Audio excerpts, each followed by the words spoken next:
Good morning, ladies and gentlemen, and welcome to today's Planning Committee meeting. I am Councillor Caroline Karimi Govanlu, and I will be chairing the planning meeting today. At the top table are John Shaw from Highways, Claire Curtis, Helen Bowman. Oh, where's Helen? Sorry, Helen will be with us in a bit. Okay. And we'll have Peter Kerrison on items 2 and 4. Also have Ben Burgess and Eleanor Lanning, Deputy Chair, and Leah from Democratic Services. We are not expecting a fire drill today, but if the alarm does sound, the fire exits are clearly signed in green. This meeting is being live streamed. Members of the public are welcome to film proceedings as long as they are not disruptive to the conduct of the meeting. If anyone wishes to film and record this meeting, please identify yourselves now.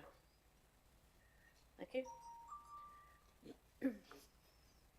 Please can you ensure all mobile phones and electronic devices are switched off or turned to silent. Councillors, please do not use your mobile phone whilst the committee is in session. We will have comfort breaks at various times throughout the meeting. If you must use your mobile, then please leave the room. However, you will appreciate that this could result in you not being able to vote on the matter under discussion at the time you leave the room. The order of business is set out on the agenda. Members of the public can only speak if prior arrangements have been made in accordance with the Council scheme of public speaking. The time allocated is a maximum of 5 minutes per speaker, with a maximum of 15 minutes per category. Only people who have registered to speak will be able to address the committee. The order will be as follows. The planning officer will present the application. Public speakers will then be asked to present their case, followed by questions from members of the committee to clarify something the speaker has said and not to invite the speaker to put further points across. The order of public speaking is Parish Town Council first, followed by objectors and finally supporters. Council members who are not members of this committee will then be invited to speak for the allocated time of a maximum of 5 minutes per speaker. This will be followed by questions from members of the committee. Again, these questions will only be to clarify something the speaker has said and not to invite the speaker to put further points across. The committee will then discuss and determine the application. Finally, there is no provision for members of the public to circulate documents, photographs, etc. at the meeting. Are there any questions before I open the meeting? No? Thank you. First item, I go to declarations of interest. Alana. Thank you, Chairman. As the owner of number 23 South Walsham Road, I have a pecuniary interest in the 4th application on our list. I will be I'll be speaking as an objector and then leaving the room for the discussion, as is the process and protocol for this council. Thank you. Okay, thank you. Abu? Right, thanks, Madam Chair. I'm the member from Elsham. Okay. I have a declaration of interest for the Tavern application. I've sat in the parish council meetings for planning, but have not made comment on this application. Thanks, Madam Chairman. I ought to just say that I did receive a lobbying email on the 22nd of April. I don't know if other members of the committee received it in relation to application 2 on the agenda. I think everyone did it. Yeah, okay, thank you. Do we have any apologies there?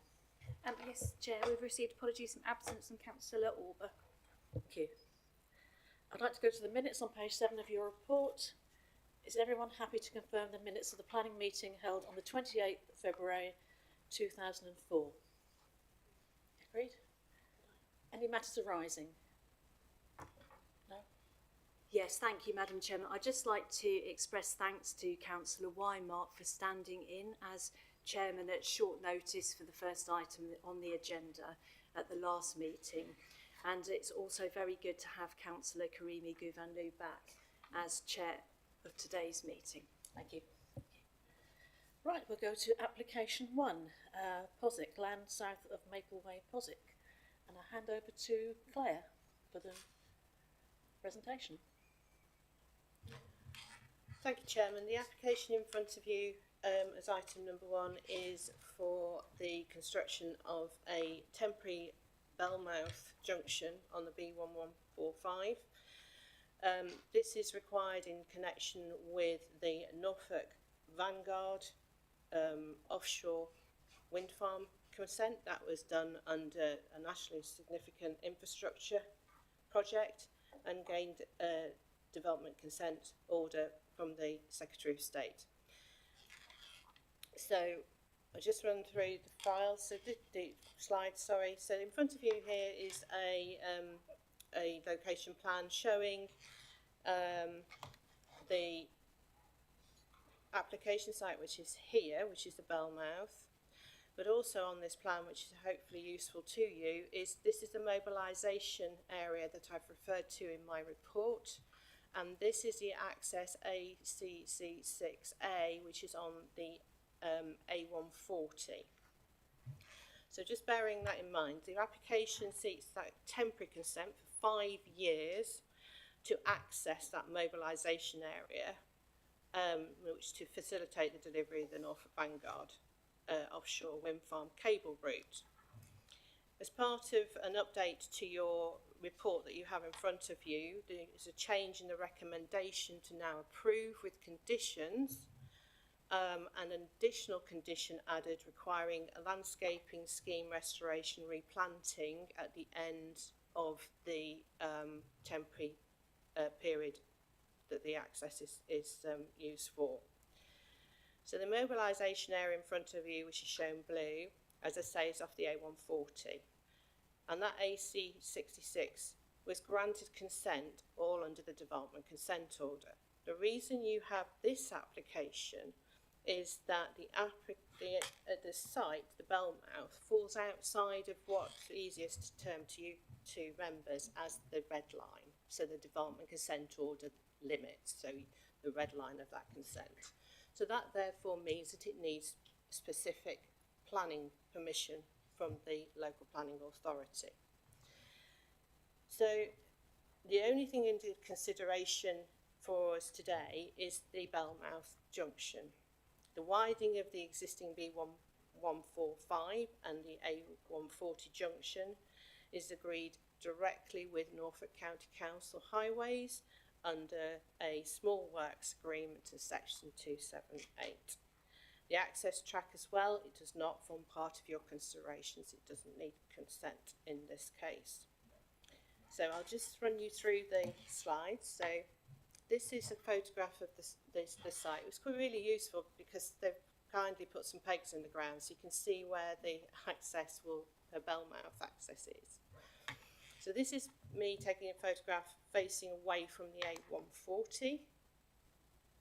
This is turning round.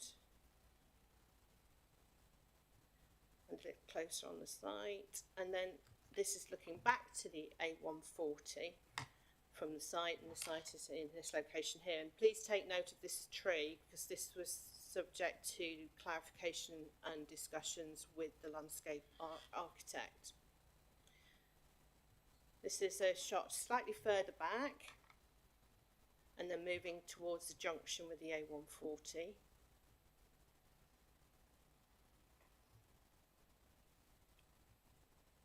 So hopefully that gives you the flavour for the context of the site. So in front of you now is the subject area of the application, which is, as I say, is the Belmouth.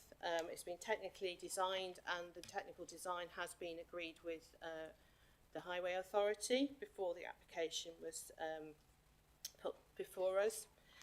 And the reason we've got this application is that Norfolk County Council Highways, they are responsible for the detailed design of the development consent order when it comes to the accesses and impacts on the highways. Principals already given consent, but they deal with the safety design of it. So they were concerned that an access here would be not suitable for regular light goods vehicles like staff cars and vans, so your small vehicles moving in and out on a regular basis. The mobilisation area is going to be there for officers, storage, where your big cable come in. So it's going to be a busy site both with heavy goods vehicles but also light goods vehicles. So the highways had concerns about that and the free flow traffic on the A140 with no controls, and raised highway safety concerns about that. In terms of your heavy goods vehicles, there will be controls, there will be traffic lights, there'll be police escorts for the big cable drums coming in. So that will be a lot safer to get the vehicles into the site from road users of the A140. So this boils down to highway safety concerns, and this new access, Belmouth access, that's been put forward is to address those concerns and has been agreed with Norfolk County Highways and the applicant to deal with that.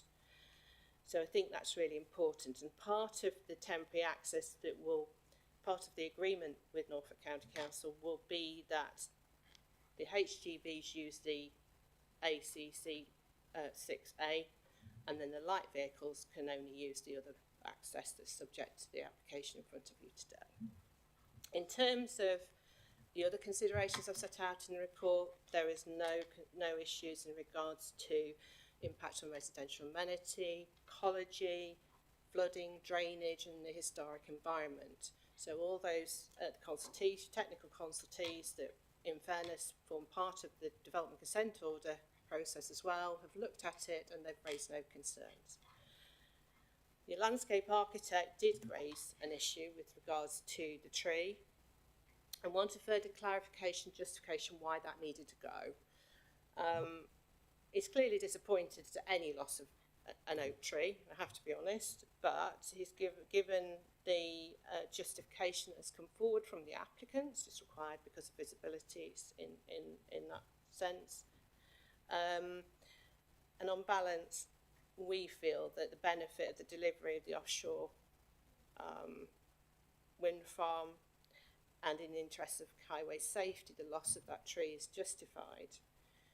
And also the highway, it's important to say that the landscape architect has then requested at the time of restoration, so when we get to the temporary access going, that there will be additional trees, mature trees as best we can, going in there, restatement of hedgerow. So we'll actually get a benefit on the site as opposed to a negative in that sense, because if you saw, it was quite open, bar the tree. So in conclusion, Chair, I think it's important to say the proposal under consideration is only that temporary Belmouth. It's nothing, none of the other issues. It's potentially for 5 years. It's required on highway safety grounds, and the harm of the loss of the tree and the harm to the landscape is not considered so significant as not to grant consent in this particular case. So I would recommend approval with the conditions in the agenda, but also that additional condition as requested by the landscape architect. Thank you. We've also got John Shaw, who's the lead NSIP officer in terms of Norfolk County Council Highways, here to answer any questions that you may have in respect of the technical details and where we've got from A to B. Thank you. Thank you, Claire. Members of the committee have any questions for Claire, please? Ken? Yeah.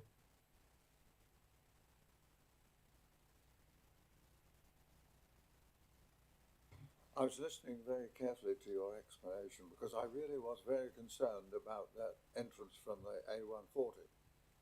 And yes, the gentleman from the highways is there.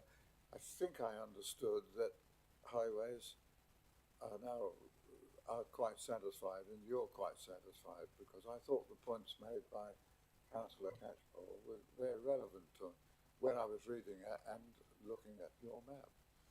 But if there's anything else that the highway gentleman can say, I'd be grateful. Well, thank you, Chair. Good morning. I understand the point that you're making, and I think the point raised was that the new Belmouth access is too close to the A140. In terms of that, it does comply with design standards, and it has also been through safety audit. So we have looked at that, and it does comply with the safety standards. So on that basis, I couldn't say no to it. Ideally, yes, you would like the access further away along the road, but if you do that, that has other impacts. So it would have a greater impact on trees, it has a greater impact on ecology and on bats, etc. So that was kind of where we came down to about putting the access there. So it complies with standards, it's been through the safety assessments, and it is judged as being safe. Bill, please. I'd just like to ask a question. Is there going to be hard standing over that field? Or are vehicles going in and dragging mud back onto the main road?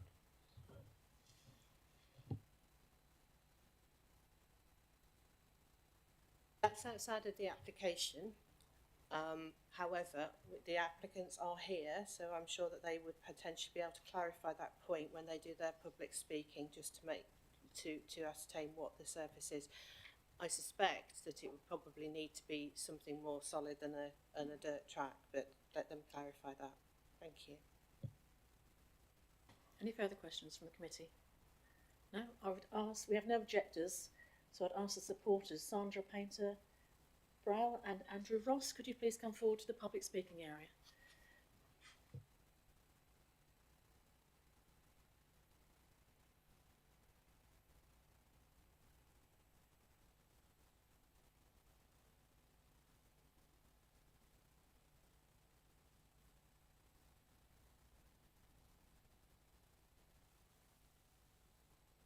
I understand you're both speaking, is that correct?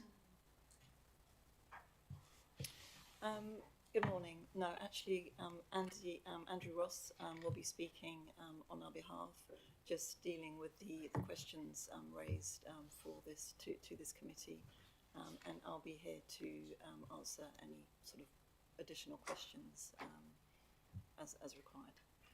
Okay, Andrew, you have 5 minutes from now, please. Thank you, Madam Chair. Just say, I'm just introduce myself. I'm Andrew Ross. I'm a Technical Director with Royal Haskonian DHV, an independent consulting engineer, and I'm representing the applicant today. I'm a member of the Chartered Institute of Transportation, an incorporated engineer with over 35 years experience in transport planning, both in the private and public sector. The proposed access AC64, as detailed in drawing R0150, is a simple priority junction designed to accommodate light vehicle movements associated with the mobilisation area previously discussed, mobilisation area 8. Mobilisation area 8 includes parking for HGVs and cars, single-storey eco units, or consisting of office, canteen, toilet facilities and a storage area with a fenced compound. It is estimated a maximum of 60 office staff per day will be located at the mobilisation area for a duration of 3 years. The majority of office staff trips will occur outside the network peak hours. As previously discussed, HGVs will not utilise AC64 and will access mobilisation area 8 via a simple priority access AC66A under traffic management conditions agreed with Norfolk County Council. AC64 has been designed in accordance with national highway standards as a simple priority junction and complies with all the requisite geometric and visibility standards. The junction is located 72 metres east of the A140. The precise location was agreed on site with Norfolk Highways. There is adequate geometry for vehicles to turn out and turn in without impeding the free flow of traffic on the B1145.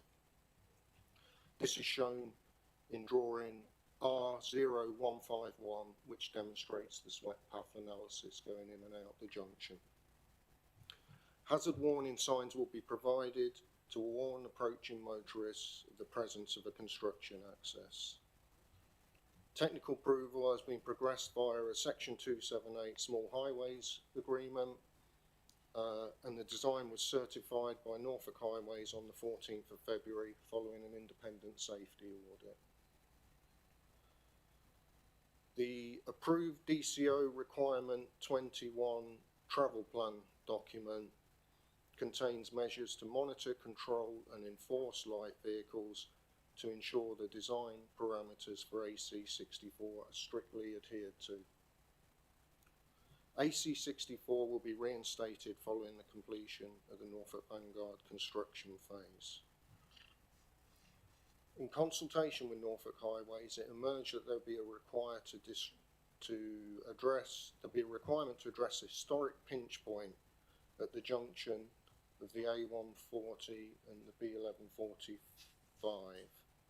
Accordingly, the applicant is progressing a scheme to widen at this point, as detailed in drawing 0157, separate to this planning application, but also being progressed via a Section 278 Small Highways Agreement. The pinch point occurs as the bell mouth transitions to the straight alignment of the B1145. Evidence of vehicles mounting the curb and overriding the north verge of the bell mouth are clearly evident on site. The applicant met with officers of Norfolk Highways on site to set out and agree the revised geometry for the bell mouth. The resultant agreed design consists of realigning the north curve radius to accommodate widening the carriageway 1.1 metres at the tangent point. This ensures the junction can accommodate the vehicles forecast to use AC64 as well as the current baseline traffic flows. As with AC64, the design received Section 278 certification by Norfolk Highways on the 14th of February, following an independent road safety audit. The scheme will be retained post Norfolk Vanguard construction. Excuse me, Andrew, your time's up, I'm afraid. 3 more words, leaving a legacy, a highway legacy benefit for the travelling public. Thank you very much. Thank you. Any members of the committee have any questions for the gentleman? Bill. I would just like to reiterate my question earlier on. So this was the question about what would be the construction of the track. Yeah. So there will be a length of metalled surface, tarmac surfacing, for the first few metres, roughly a lorry's distance, although lorries aren't using this, of asphalt surfacing with the purpose of catching any detritus or debris that comes off the field. The track across the field itself will be unbound material, so it will be a stone road, possibly with some membrane underneath to distribute the load on the field. The traffic management plan, the DCO traffic management plan, which it also forms the background documents for this application, contains measures in there for sweeping the carriageway and worst case scenario wheel wash facilities if debris being dragged onto the carriageway becomes an issue. Okay, thank you. Alana has a question. Yes. Yeah, thank you. So do you, at this, I'm looking at this, so is there going to be much traffic coming out of the site turning left, or is all the traffic in and out anticipated to come The majority of the traffic will be turning right, based on the socio-economics work we did looking at skills and availability of labour, now validated by contractor information. Staff journeys will, majority will originate from the A140. There is the possibility of the odd one if staff settle within the catchment area. and there could be the odd site vehicle which heads south, but predominantly over 90% of the vehicle movements will be turning right out that access. I'm just wondering, and I guess this is in part of question to John Shaw as well, it's like, would it not have been such before with the alignment, would it not have been sensible to simply say that HGVs are only access to one direction, just the alignment in conjunction with the main road? Yeah, just to Obviously, this isn't horse trading, I'm just asking what would the sense of not doing that? Because it just looks like from the alignment of the road that would have made sense. Well, just to answer your question, to be very clear, there aren't going to be any HGVs using this access whatsoever. It's purely for staff movement, so it's very much the staff and light goods vehicles. So the whole point of the access is to try and remove some of that traffic off the A140, which would cause disruption to the free flow of traffic and would have a safety impact. I just wanted to pick up on what the applicant said. In the conditions of the planning permission, we are linking all the what I call the discharge requirement management plans to this application. So all what they were suggesting with regards to the construction, the wheel washing and everything we've just talked about, we're tying this planning permission into those approved documents. So I just wanted to reassure you, and that's some stipulations by some of the other consultees as well. We want those measures that we've already agreed tying to this permission. Any other question? Oh, Alana? Sorry, Karen. Ilana as well. Thank you, Madam Chairman. Just a point of clarification, and it's following the supplementary schedule and the landscape architect's request. I'd just like to ask the applicant what their proposals are around reinstatement in addition to the verge, and whether they're picking up the concerns of the landscape architect about planting multiple new trees, please. Yes, so I'm actually glad you asked that one, because I didn't pick it up. Should have picked up at the beginning in terms of answering that question that was raised originally.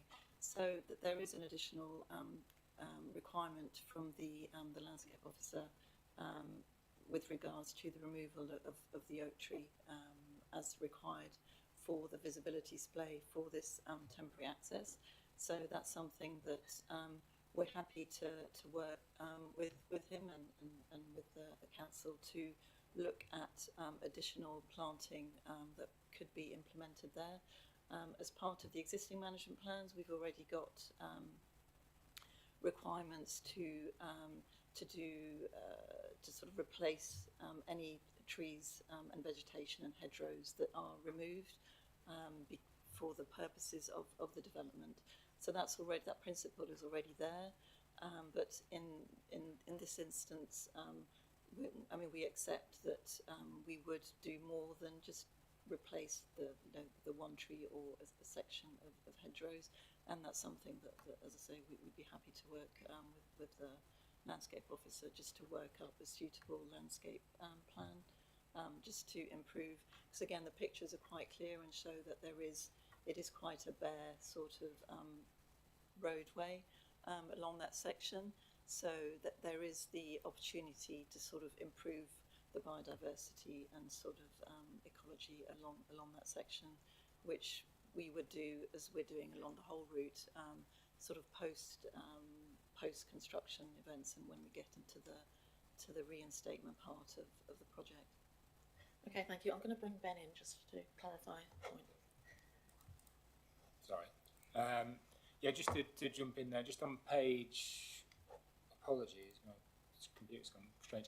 Just on page 1 of the supplementary schedule, members will note that there's an additional condition proposed for a landscape scheme to be submitted and approved.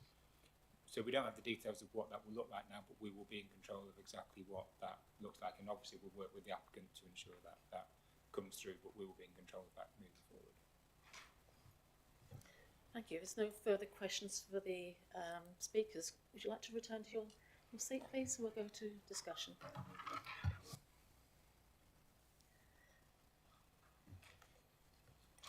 Is there any further points that the committee would like to put across?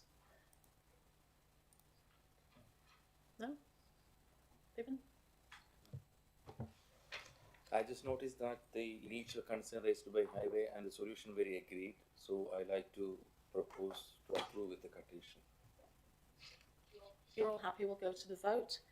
Recommendation is to authorise the Assistant Director of Planning to approve with conditions as set out in your agenda and on the supplementary papers.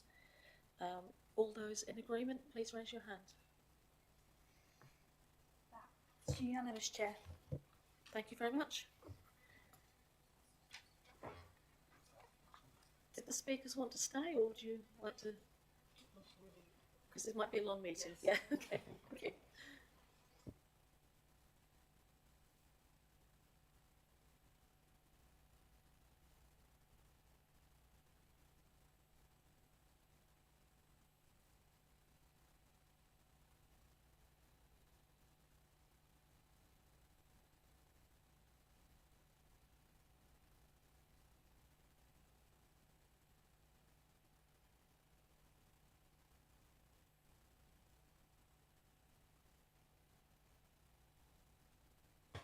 Thank you. We'll go to application 2. It's land near the car park in Buxton Mill.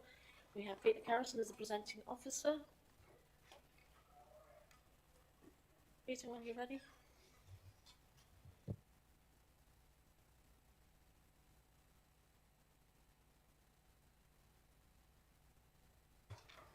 Thank you, Chair. So moving on to item number 2. This item is for the change of use of an area of land close to Buxton Mill for the storage of canoes. So I think to set out the scene before starting off, so the proposal itself is a relatively simple change of use. As you will see from the application file, there is quite a lot of other issues being raised around the area.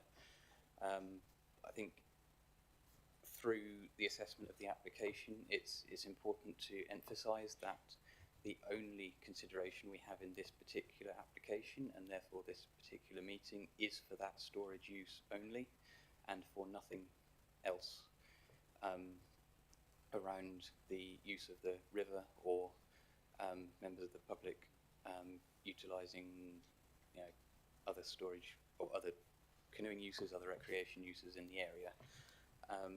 It's acknowledged that there may be some other issues arising, not all of which are material planning considerations, but for the purpose of this particular application, it is only that storage use that that we're looking at. So my presentation and assessment will focus on that particular issue as we go through. So the application site itself, as you can see from this plan, is located directly adjacent to the river. It is currently predominantly wooded in nature. It is accessed by a pedestrian access only from the highway up to the north of the site. Buxton Mill itself is also located northeast of the application site. This is converted into residential dwellings with their associated parking next door and some additional land located due east of the site as well. The mill itself is listed, so we have heritage considerations to bear in mind as part of this application. The application site is also in a flood risk area, as you might imagine, being directly adjacent to the river, so that is another factor playing into the assessment of the proposal. And then, as with any storage use, we have the highway matters, which I think are the most sensitive issues to consider in this particular item. There is no on-site parking within the red line, and I think that's probably the most acute area of assessment that was undertaken. So just moving to the aerial image, which gives an indication of the character of the area. So it's very much a river valley setting, located in the wooded riverbank area. We're outside the development limits of Buxton itself in this particular location. very much on the fringe as you go towards Lamas as well. Again, the mill building is pretty much the dominant feature of the built form of the area, although there are views across to the dwellings that run along Mill Street and across into the open countryside to the south as well. Moving on to highways, so it's taken some time to get clarification on this particular matter, because you will have seen a bit of back and forth with the local highway authority in terms of determining whether there was a impact significant enough to refuse the application in this particular case. I think we have to bear in mind that the NPPF requires highway impacts to be severe, and that is a high bar in terms of a highway safety reason to refuse an application. And it is unusual not to have parking within an application site, especially for a storage use. There are two factors at play as to why the officer recommendation is not for refusal on highway grounds in this particular instance. One of which is the very minor nature of the storage use, being simply canoes. There's no other operational development proposed as part of this application. The applicant, I think it's worth clarifying, has applied for 15. In discussion with the council's enforcement team, I've suggested a condition limit of 18, just to avoid accidental breach of the condition, because the landowner has some canoes storing on the site as well as the applicant. So just to simplify enforcement purposes, we've suggested a small buffer. The other reason, as shown in this particular plan, this is the highway boundary plan, which is somewhat unusual in this particular location insofar as it covers quite a large area to the south of the main highway in terms of the actual highway boundary. The historical reason behind this is the original road alignment actually came at more of a right angle around this corner. Over time it was smoothed out into a more smooth curve, but as a result of that, the actual highway ownership boundary has never changed. It remains in this sort of configuration, which gives quite a significant buffer on that south side. And whilst it's an area of grass, although sufficiently worn at the moment, vehicles can stop there there are no restrictions on it because it was part of the highway ownership.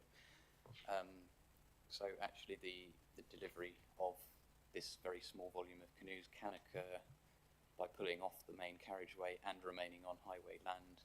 And for that reason, and for the reason that we're only considering the storage use on its own, that is why highways have, whilst I think you could probably tell from their consultation response, not particularly happy with it, they don't consider that the impact in this context is sufficient enough to meet that severe impact as directed by the NPPF. Moving on to some context photos of the site, because the consideration of the setting of the mill and the landscape setting of the application site is a sensitive location. This is the site interior, as I mentioned, is quite sort of wooded in nature.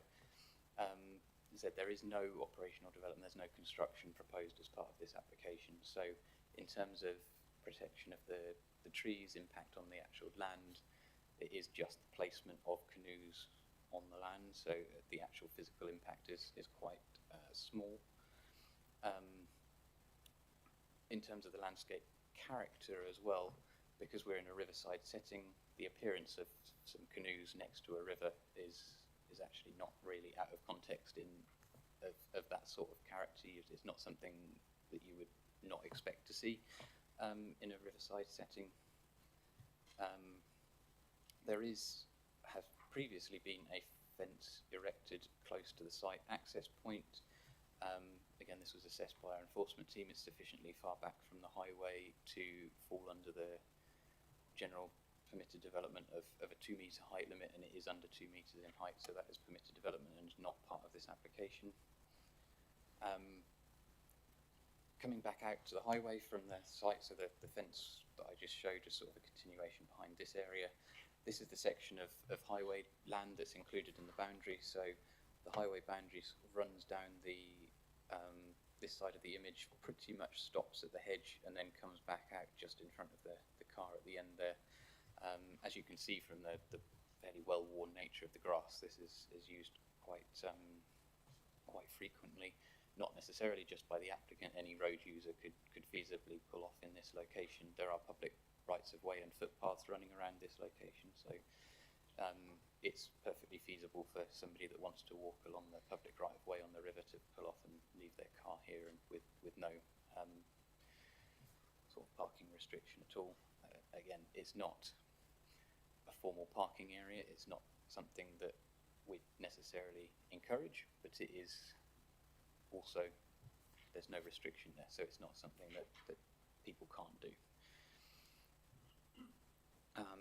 Pulling back from that and looking at the corner, the road itself does form a series of quite tight bends as we come up to the mill. The speed limit is 30 miles an hour, so that means road users could theoretically go at that speed, and some may well try. But the nature of the road does naturally reduce people's speed as they come around that corner, and especially, I'll come around to it in a minute, it narrows as you go across the bridge by the mill as well. So this is a further view as I come around the corner, so the pedestrian access into the site. So the canoes would be carried essentially from the vehicle right through this and access into the application site. Just turning around again, looking back, of in the opposite view to the photo 2 slides ago. Again, just showing the nature of the road in this location. You can get 2 cars past. Obviously, it's not white lined in this area because of the width of the highway. And then coming around onto the passage across the river by the mill itself, this is where it does narrow down into single carriage, where you can't get 2 cars past there. So naturally, you would have to wait at either side. And having been to the site on a number of occasions, I've experienced this myself on site visits. As you can see, as I mentioned, the mill building is very much a dominant feature in terms of the character of the area. You can just about see a canoe in the trees off to the side, but again, in terms of landscape character, this is a very, very small impact in terms of its visual appearance. Again, with the setting of the historic mill in a riverside setting, it's not considered detrimental to that setting.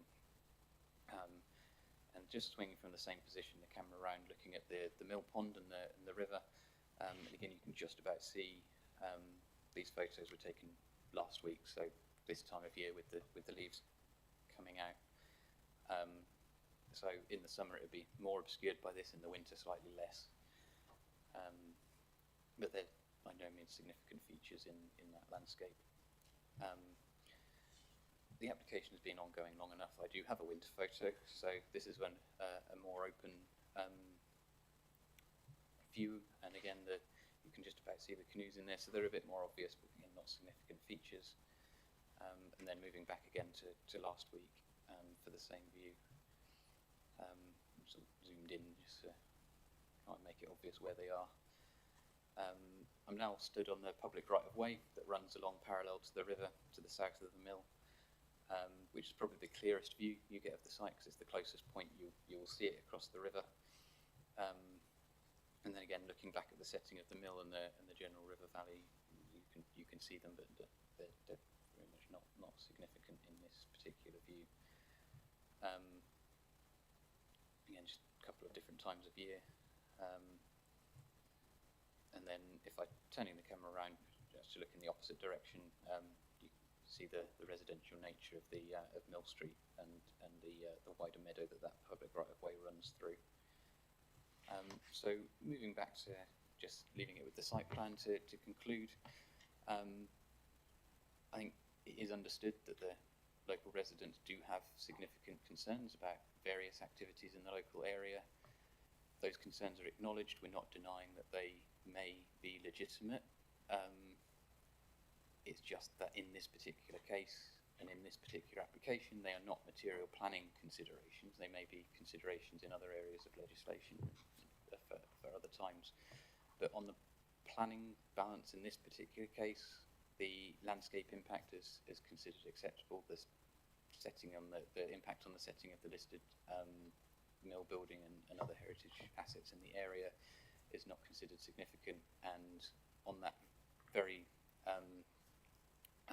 unusual highway matter, despite the unusual nature of it, the highway impact is not considered severe enough to meet that test in the MPPF to form a reason to refuse the application in this instance.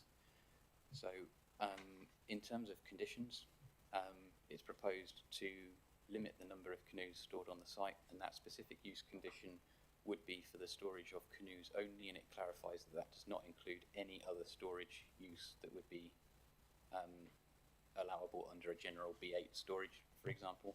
So that is a very specific use. It couldn't be changed without a further planning permission. It's considered to put a retention of trees condition on there just to make absolute clarity that we want to retain all of the tree cover on that site, because that forms a significant factor in the landscape of the area. There are some TPOs already in existence, but that does give a greater protection than might already be there without the planning permission on the site, in terms of some of the less significant trees, but that still contribute to the character of the area.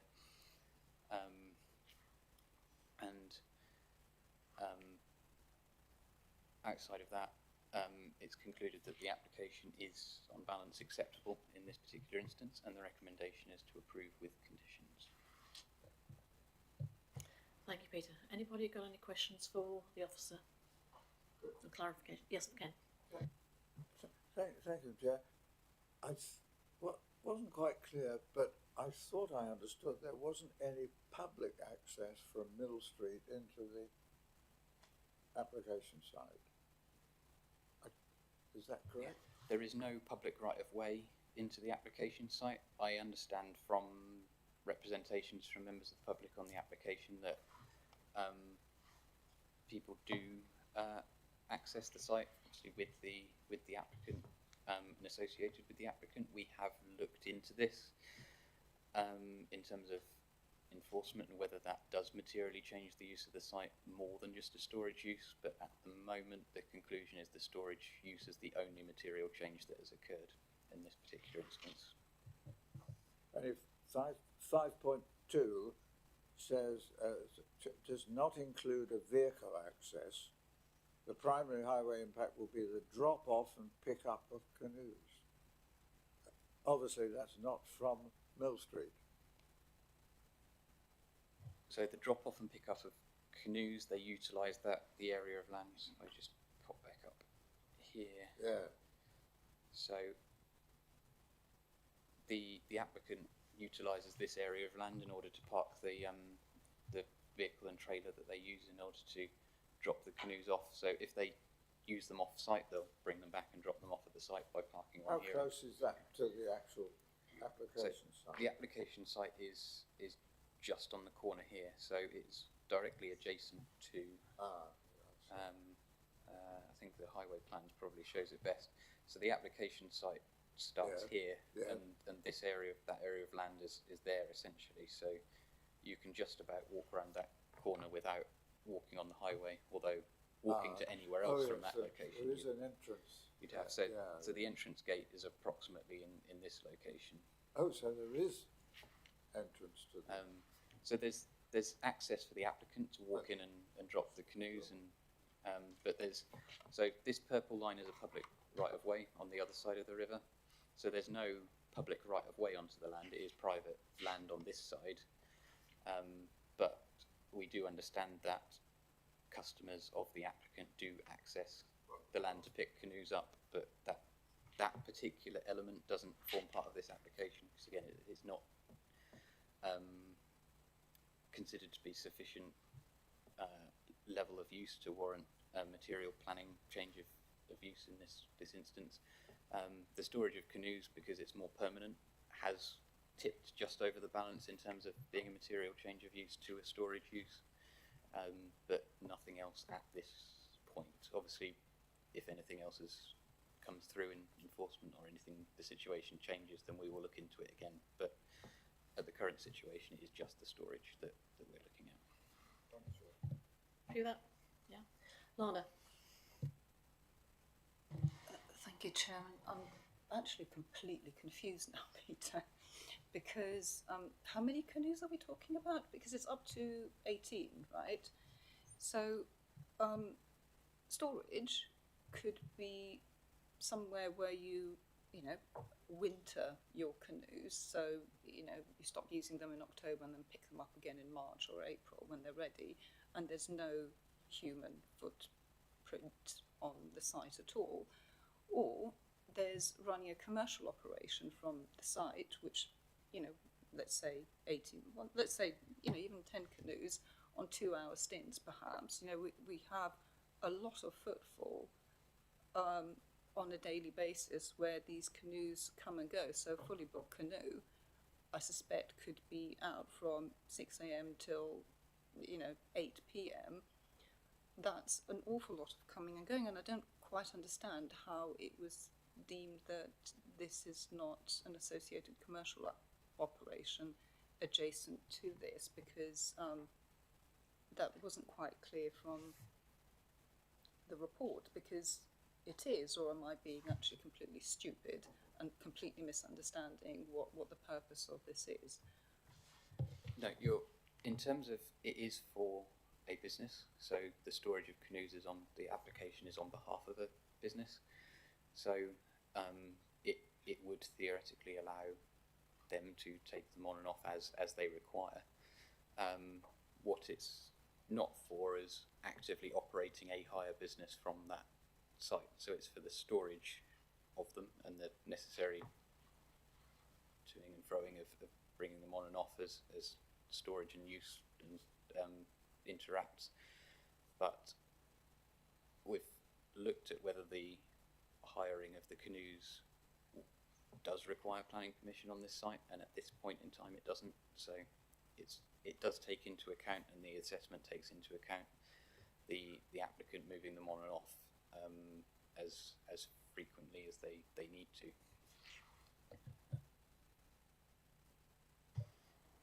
I think when we had the discussion, it was that the applicant does vary the areas where he uses. Is that correct? Or are they going to be permanently based on that land? As far as I'm aware, there's an element of permanent storage. I think the operation is clearly seasonal in its nature, as you'd imagine from this kind of use. So there'll be busier times and quieter times. But as a storage application, that's not distinguished between. It's purely to allow up to that number of canoes to be stored on that particular piece of land. Sorry, Lana. Sorry? Yeah, go on then. So again, I'm going to come back to this. So storage would be, for example, the canoes are there overnight. In the morning, however many are necessary are dragged out to the riverside, and then the exchanges happen there. But clearly going into the site, on a regular basis, that's not just storage, Peter. It really isn't. I can get the definition out if you wish, but that to me, even in planning terms, that's not storage. That's actually running a commercial operation. I think it is. If you go to any storage building on any industrial site in the district, I don't think you'll find things left there for necessarily long periods of time. The storage use doesn't mean you have to leave everything there all the time. Every storage building has comings and goings, so part of that use, they might come and take one canoe out. Is no different from a storage site storing, I don't know, boxes of something, and you come in and remove 5 a day. That's still a storage use. In terms of its planning definition, so they don't every canoe doesn't have to sit there all of the time for it to still be storage. It's that there are canoes sat on that land, and its primary use is to keep them there when they're not being used. So under that consideration, it is storage that we are considering. We've been, as referenced in the report, we did go and seek legal advice regarding the launching of canoes, regarding the portage of canoes out of the river, around the mill and back into the river, the use of the river, just to make absolutely certain that there was no other material planning change of use occurring, and the results of that were that those items, the use of canoes on the river, the launching, does not require planning permission. It is just the keeping of the canoes on that piece of land when they're not being used that needs it. Could you please help me out and just say, for example, the closest parallel I can find is a rent-a-car operation where cars are stored on site and then taken out by whoever hires them. What class use is that? What class use would be a rent-a-car operation? I mean, that's a completely different scenario. Obviously, we're looking at this application on its own merits, but a car specifically operation is a sui generis use. Because of a lot of the car uses are because of the nature of them, but then cars have a much higher impact than a pile of canoes on the riverbank. So that's why the conclusion has been this, the storage use. Karen, you had a question? Thank you, Madam Chairwoman. I'm just minded that one of the key considerations we've been asked to look at today is impact on highways. And my question really is around access to that site. I know on your presentation you talked about the pedestrian access and showed us the gate.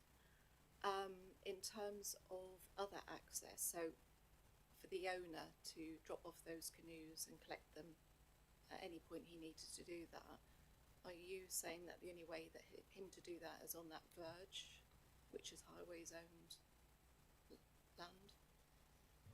In terms of parking close by, yes. So there is no vehicle, so the wooded area starts at this boundary, so you can't drive a vehicle onto the red line. So if I come back up to the red line there, you cannot get a vehicle inside that red line at all.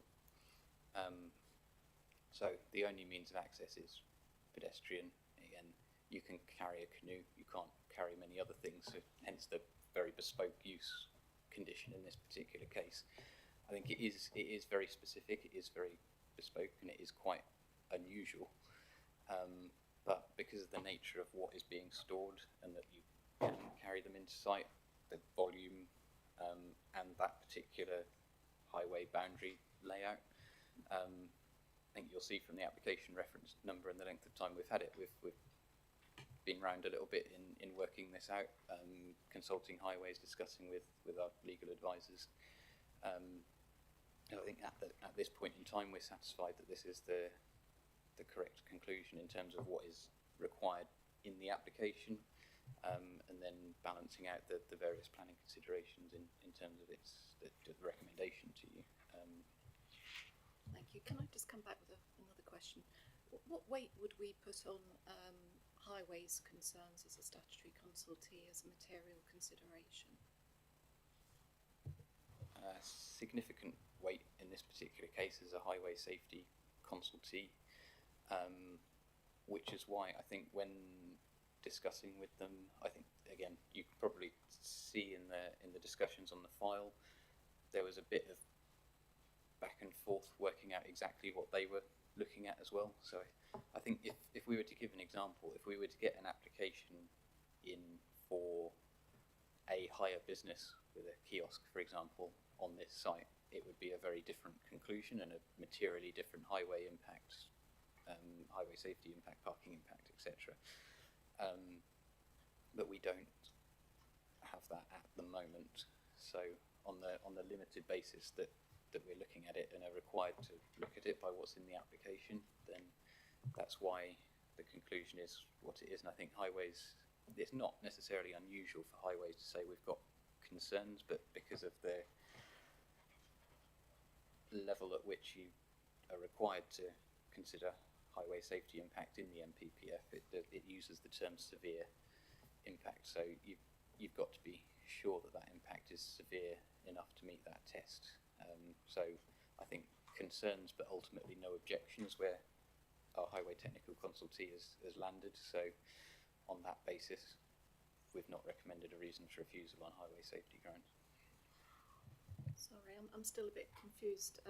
I know when the report was going to come to committee previously, the Highways Authority had strong concerns at that point, and specifically involving vehicles, I'm just reading from the report, involving vehicles stopping, parking, picking up and dropping off customers on a poorly aligned and narrow section of the highway. In the report before us today, there is a comment about highways, and that says, notwithstanding that, highways still want their comments to stand. Are these the comments they're referring to? Yes, I think what they wanted to make clear was that they are not, I think it's clear from our side as well, we're not endorsing the use of the site for customers, and that's what they wanted to make clear as well, that they would not support customer use of the site. We know customers are using the site, it's just that at the moment it's not at a level that we can require planning permission for it. So I think they wanted to make it clear that their comment about customer use stood and that they wanted their concerns to be seen, but that if they were limited to just considering the storage, then they couldn't or formalise an objection on that basis. But if it were to go any further than that, then they would. I think that was the point they were making. Adrian. Yeah, just want to check, currently how many canoes are stored on the site? So there's a limit of 18, as it compared to what's currently stored on there. Do we know that? As I said, the applicant has asked for 15, so that is the approximate. I don't think there was 15 when I took the photos last week, but that's the limit that the applicant has asked for.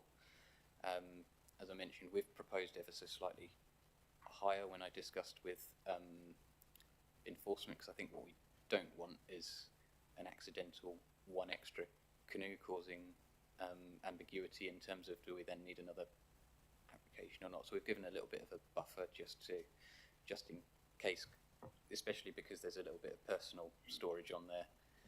Those 2 or 3 canoes that the landowner stores on there would not need planning permission for that, because that's not a level that would require it. It's the business using it on a slightly more significant basis that requires it. But because of the landowner use, we're just giving that little buffer just to help our enforcement team out a little bit. Okay, if there's no further questions, I'm going to ask Leslie Harker. Would you like to come to the front, please?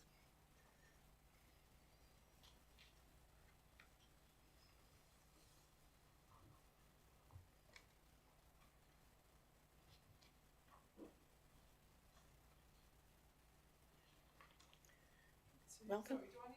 You need to press the right-hand button to speak, and you have 5 minutes from when you start speaking. Hello, I've lived in Lammas for almost 20 years and my property has a boundary with the River Bure. Prior to the applicant's expansion to this area, there was no issues with the number of canoes on the river.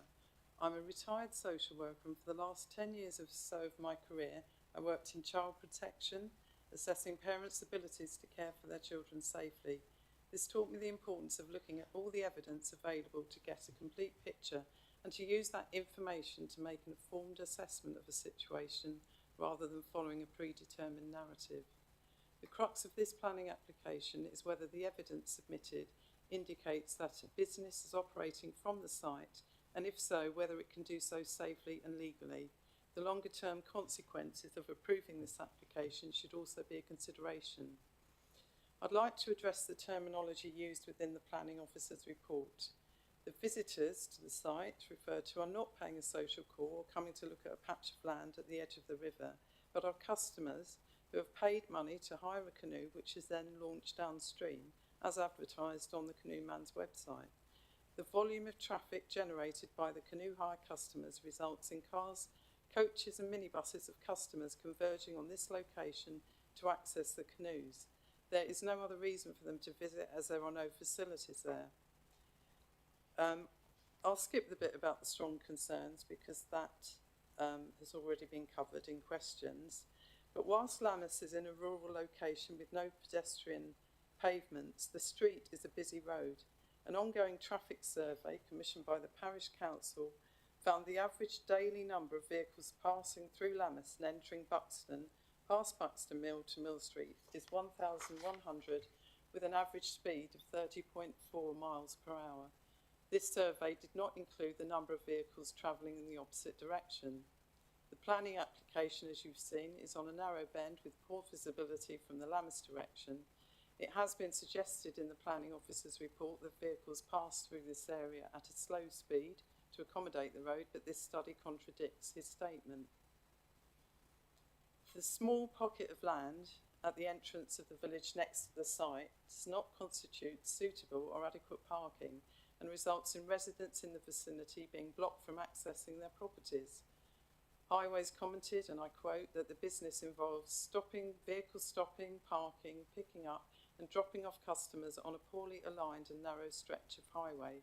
The planning officer's report mentions only transportation of canoes on trailers.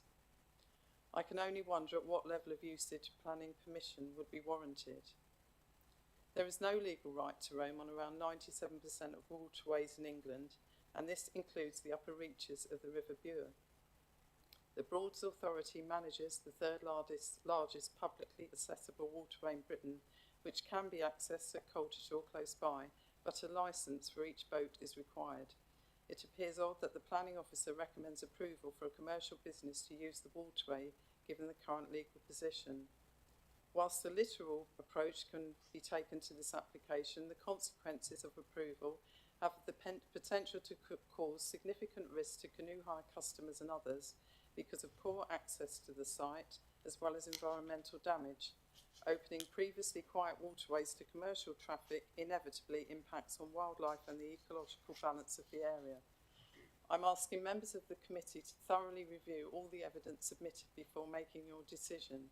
If this application is approved, you are not just approving the storage of canoes and trailers delivering to canoes in this location, you would be doing so in full knowledge that customers will be accessing their hired canoes at this site with a lack of facilities to support their safety, and accepting the planning officer's assessment that no business is operating from this site despite all the evidence to the contrary.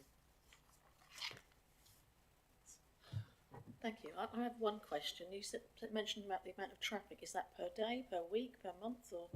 I think it's fair to say it's varied. But you said over 1,000 vehicles. Oh, sorry, the Parish Council. That's yes. Daily. That's daily. Yeah, and it's been taken over at a considerable period using some kind of device. Okay, thank you. Anybody else have any questions for Lee? No? Oh, Ken? Yes. Could I just clarify? We talked about the parking and the entrance to the site. As I understand it, that is going to be a free entrance to the site to the public. And are you concerned that they're going to be parking cars and public are going to use that? Because there's no security on the gate into the site from the road, from Mill Street, is there? As I understand it. There's never been public access to that site. The access is for visitors or customers. The access is for canoemen to pick up canoes from the storage facilities to put on the river. But there is an open access to the site from the road, as I understand it. No. Is there not? I've got it wrong. No, that is gated on that site. So it's private land, so it's at the landowner's discretion whether they allow anybody on there or not. But there is a gate across it at the moment. I think, Ken, you're a bit confused. There is a public right-of-way which is on the other side of the river, but this one is on the one on one side and this is on the other side. This is private land, and the landowner has given permission for canoes to be put on there. It's not for public access, it's for people using the canoes. Yeah. Yeah. Okay. Lana.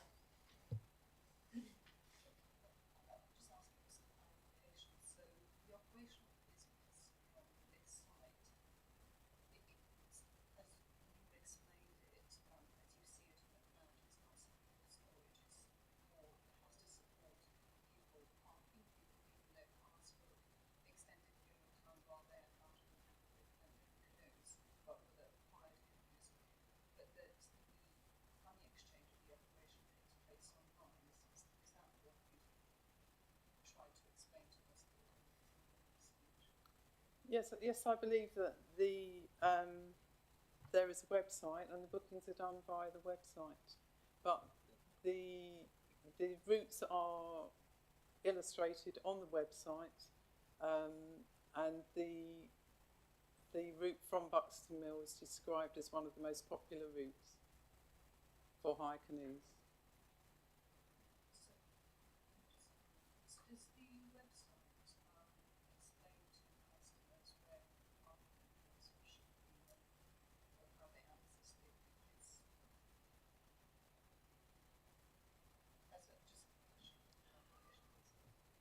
I think on the website it states that minibuses transport people from Coal to Shore. However, there's 50, sometimes there's 50-seater coaches coming. There's private cars coming. You know, it just varies. I can't definitively say the travelling arrangements for the people going to pick up the canoes, other than the area is very congested at times. I think there's photographic evidence on the portal, and that people, the properties around the edge of that site, which should have access to a piece of land for the Buxton Mill residents and a cottage, they have quite frequently have had their access to their properties blocked. And also round the corner of Buxton Mill recently, coach was parked and the person concerned complained to the coach company. Okay, Ms Hardy, you're actually giving us more information we need. Oh, sorry, It's only to clarify what you were saying in the beginning. Okay. If there's no more questions, I'm going to ask Russell Wilkinson, please come forward. If you'd like to return to your seat, Ms Harker.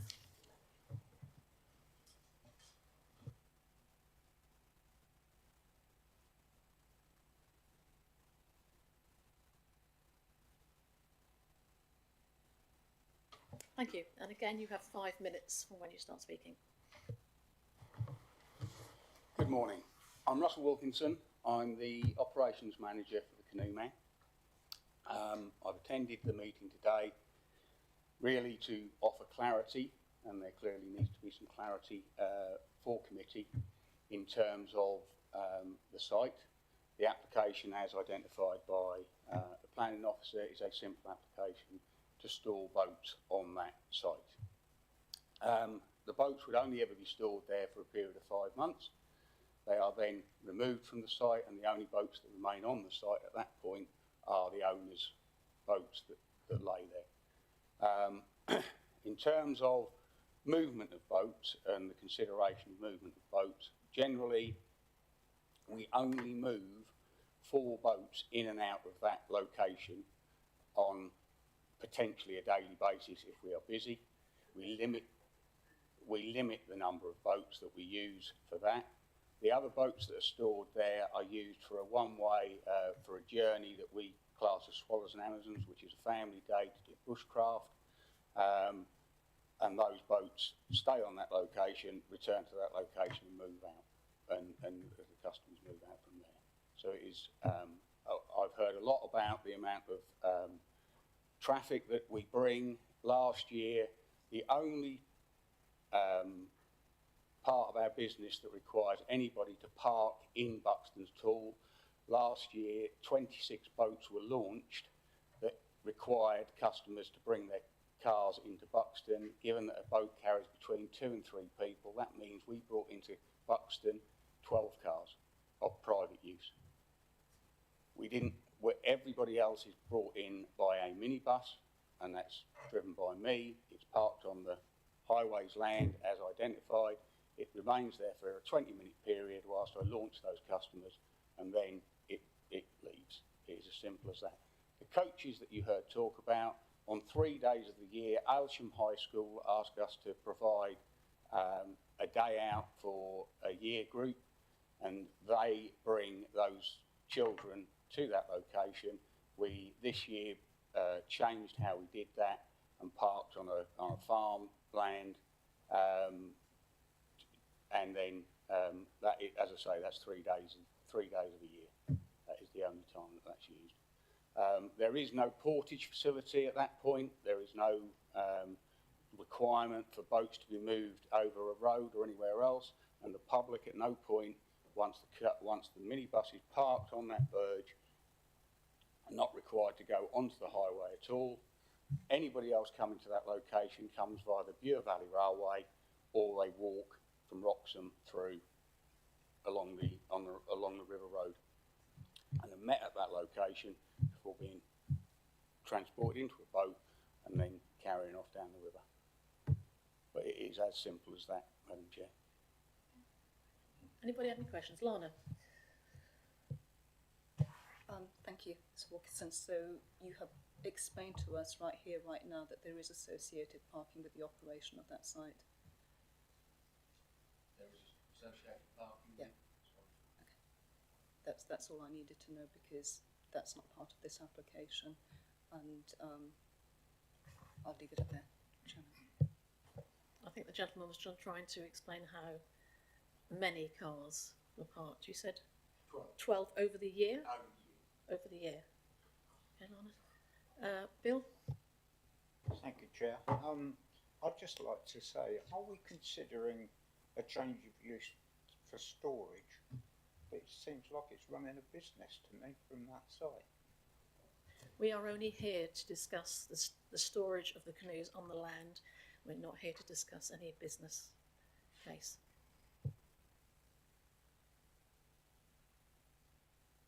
If you'd like to return to your seat, please. Thank you very much. Can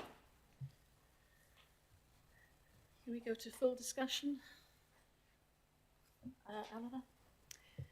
Yes, I didn't know anything about this business, so I looked at it hopefully from an objective point of view, or I tried to. I do recognise that with this application, many concerns have been raised by members of the public, particularly in the local area, and I do want to actually thank people for those concerns, because it's very helpful to get that feedback back when looking at these matters. And having looked at all the concerns that had been raised, I did have quite a lot of questions for the planning officers. It seemed to me that there were two main issues that were of major concern to me, anyway, at the time. The first was the highways concerns, with the potential lack of car parking leading to remote parking, and then people walking to and from their vehicles without really a sort of perhaps a great footway, depending on from where they were walking from their cars. So there was a highways safety concern. And the other issue that concerned me was potential damage to the land and possible erosion being caused by people walking over it with or without canoes. But then I asked about the nature of the business. Now, it seems to me this storage change of use for storage is clearly for a business, but the business is a mobile business. So at the moment, it can stop by the river and put canoes into the river. It can continue to do that whether or not this application is approved. So bearing that in mind, I did wonder whether actually less damage might be done to the land there, because the canoes will be stored there for the business, so they'll actually be a bit less transporting the canoes to and from a van all the time, every time they need to be used. So I can see it's beneficial to the business for the canoes to be stored there. I'm it's been clarified that there's going to be no building, there's no construction. This is a planning application to put the canoes on the ground by the river.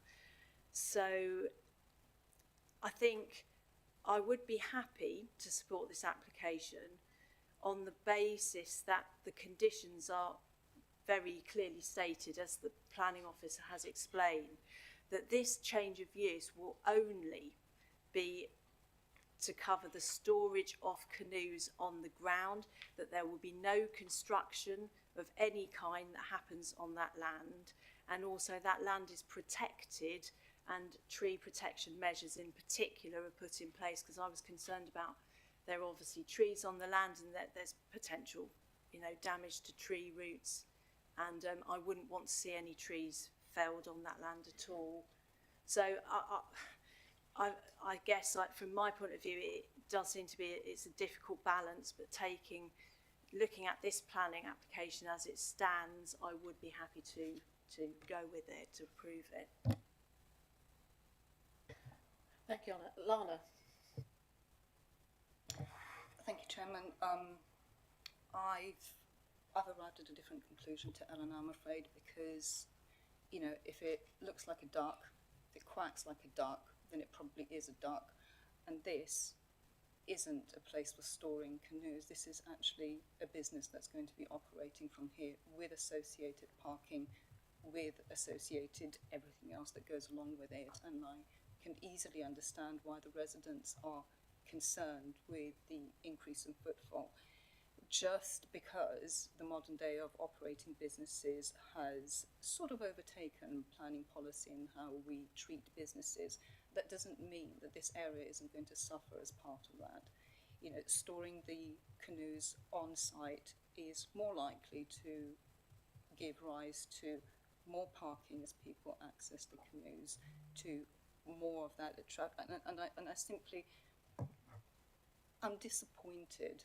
I'm actually really deeply disappointed that the local community and this particular beauty spot, and it is a beauty spot, hasn't been protected by insisting that the operation of this business in this location hasn't been regularised in a way that doesn't impede highway safety, that doesn't affect local residents, because by submitting a proper planning application for operating a business would have given us, as a planning authority, the opportunity to make sure that all of the issues that highways were concerned about, all of the issues that the local residents are concerned about, could have been addressed and mitigated somewhere else. And that opportunity is missed with a planning application that simply doesn't address what is actually going on the ground. So, you know, I'm so disappointed, Peter, like I really, really, really am. And it makes me really sad that this is the case right now, but I'd like to move that this application is refused. Thank you. I'm going to just ask Ben to come in, please, first. On a point that I know we've discussed already, and I know Peter's mentioned it a couple of times, and completely taking Councillor Hemsel's points into account, what we have in front of us is an application that we need to consider. We don't have the application that Councillor Hemsel's mentioned. We've got an application for the storage of canoes on the site. So points completely taken by the objectors as well that have been raised and all valid, but we have the application for the storage of canoes on the site. The parking that has been talked about as being associated is not associated with the business. It's an area of highways land that people can park on at the moment already. It just so happens that the applicant drops people off there. There are other people who will use that parking area as well, and they could use that today, they could use that tomorrow, because it's not unrestricted by the Highways Authority. So, and we've not come to the conclusion or the consideration of this lightly either. We have taken legal advice, because there's this sails very close to the wind as to whether it even needs planning permission, but we've taken the legal advice that it does. So then we are looking very much just at the physical storage of canoes on the site, and then we come back to the case that Peter's made in the report or has been made in the presentation, that we then have to consider the impacts that that would have on the surrounding area, be it visual, be it the heritage, be it the highways impact, and on balance, we've come to the conclusion that actually the storage of those canoes wouldn't give rise for us to recommend the refusal of the application. I just wanted to give those few points of clarity. Thank you, Ben. I do concur with your comments. Adrian. Yeah, just doing a bit of research on the business. It looks like a lot of their stuff is one way, so they seem to store the canoes there, drop customers off in a minibus, as the applicant suggested, and they go on a trip. So what I'm sort of saying is, because it's one way, the business is going to come back each day and probably bring canoes back there after the trip. I think being able to, as what Eleanor said, actually probably being able to store a few more additional canoes there, it probably means less trips backwards and forwards to that site, because they probably launch people from that site and not have to come back and replenish the canoes at that site immediately. Yeah, I get what people say around the highway stuff, but I think, as we've seen in previous applications, the impact has to be severe, and unfortunately it doesn't quite meet that threshold. So for that reason, I'd support this application. Yeah. Anybody else? If there's no other comments, we'll go to the vote.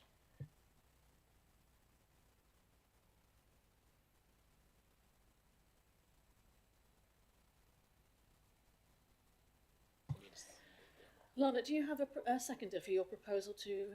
No, and it doesn't matter. I mean, because Eleanor's went first, that one gets voted on. Do you want me to make a formal? Yeah, please. Yeah. Sorry, I know that I made comments, but I didn't actually make a formal proposal. So I'd like to propose, therefore, that this application is approved. Thank you, Abu. And I'd just like to remind you, we are only voting on the storage of canoes on this land and nothing to do with the business. Okay, so all those in favour, please. 1, 2, 3, 4, 5, 6, 7, 8 chair in favour. All those against? And 2 against. 2 against. That's carried. Carried, chair. Thank you very much. I'm going to go for a short break now, because we've been doing about an hour and a half, haven't we? So if you'd like to come back at 11:10, give you time for a comfort break and to get a drink if you wish.